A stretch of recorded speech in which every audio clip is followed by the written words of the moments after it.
Propaganda isn't always bad, and critical thinking be chasing some of y'all, but some of y'all are just too damn fast for it to catch you.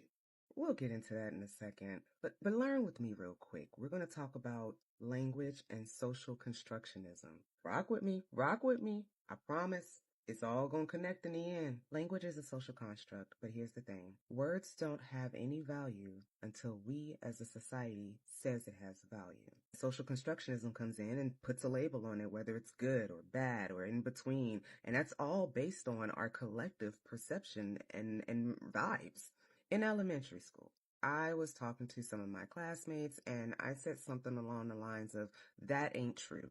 Now, I don't remember the context in which I said it, but I do remember my teacher swooping in like the grammar police and saying, "Ain't isn't a word. It is not proper English. It's not in the Oxford Dictionary." And I mean, at that time, she was right. It was not in the Oxford Dictionary. Fast forward a few years later, and ain't is living its best life in the Oxford Dictionary. How did that happen? Society just kept using the word until one day the dictionary people were like, fine, fine, fine. That is social constructionism in action. Language evolves because we collectively decide what works. All right, here's another example using the word bite. If I said, "I just took a bite of that sandwich and it was so good." Now, the word bite itself is kind of neutral in that context, but it has a positive meaning due to the words surrounding it because the outcome of that bite was good. But if I said, "That dog bites people," suddenly the dog is Cujo and biting is now something that's seen in a horror movie.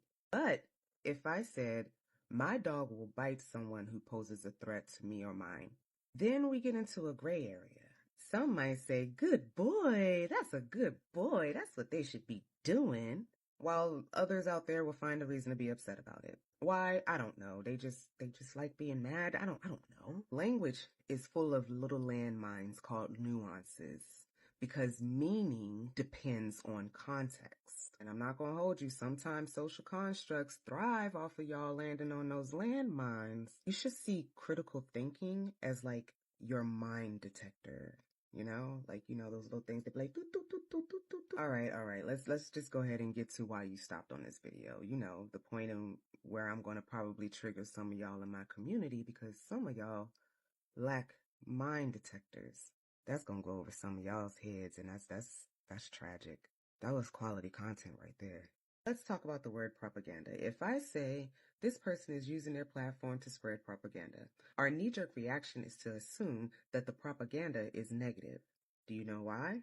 Social programming. And then next thing you know, people are like, "Oh no, they're trying to use evil mind control tricks." Slow down, Savannah. So what does propaganda mean? Now that point between the commas there, that little area between the commas, that doesn't necessarily mean that propaganda has to be biased or misleading. It's just especially considered propaganda in these cases. And then there's a keyword that says or. So it could be biased or misleading. It doesn't have to be both. And then let's talk about the ending. Promote or publicize a political cause or points of view. I'm going to use myself as an example. I am African American. I am a woman. I am an African American woman. I am a lot of other things, but when I walk outside my house and I see a stranger walking down the street, the first things they're going to see and notice about me is that I am an African American woman.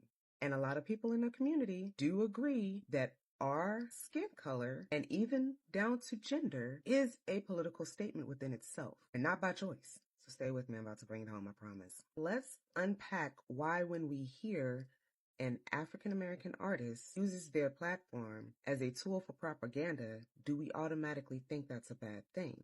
Let's take the word propaganda out and use the actual definition. Beyonce uses her platform to share information about her Black experience that promotes and publicizes Black culture and Black excellence. That doesn't sound bad at all, right? That is positive propaganda. But let's shorten it back again and call it what it is. She used her platform for pro-Black propaganda, and that's not a bad thing. Why does that sound familiar? For a long time, Beyonce has used her platform to celebrate, uplift, and bring power back to the Black community. And I don't know about you, but I'll take that any day over the shady political bullshit that we usually associate with propaganda. And fun fact, Music has been used as a tool for propaganda, good and bad, all throughout history. To be honest with y'all, this isn't even about Beyonce or propaganda or fucking Cujo or Biting for that matter. It hurts my heart to see the division within my community happening because of lack of critical thinking skills.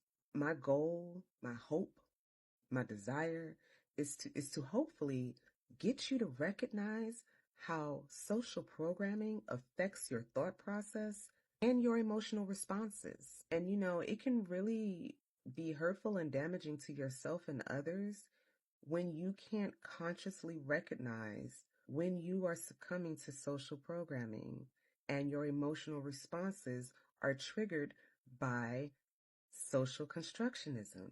We should really practice not reacting to words based off of how we've been programmed to react to them.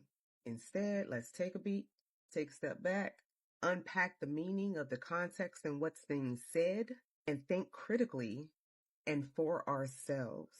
Just because someone you follow that you admire has a think piece does not mean that their think piece is right and correct, and does not mean that you automatically have to subscribe to the way they are thinking. Language and social constructs shape how we see the world, but they don't have to be your prison. You don't have to let it trap you. And I think once we get a clear understanding of this, we can stop unintentionally dividing ourselves and start building bridges. That's all I got to say. Love you. Bye.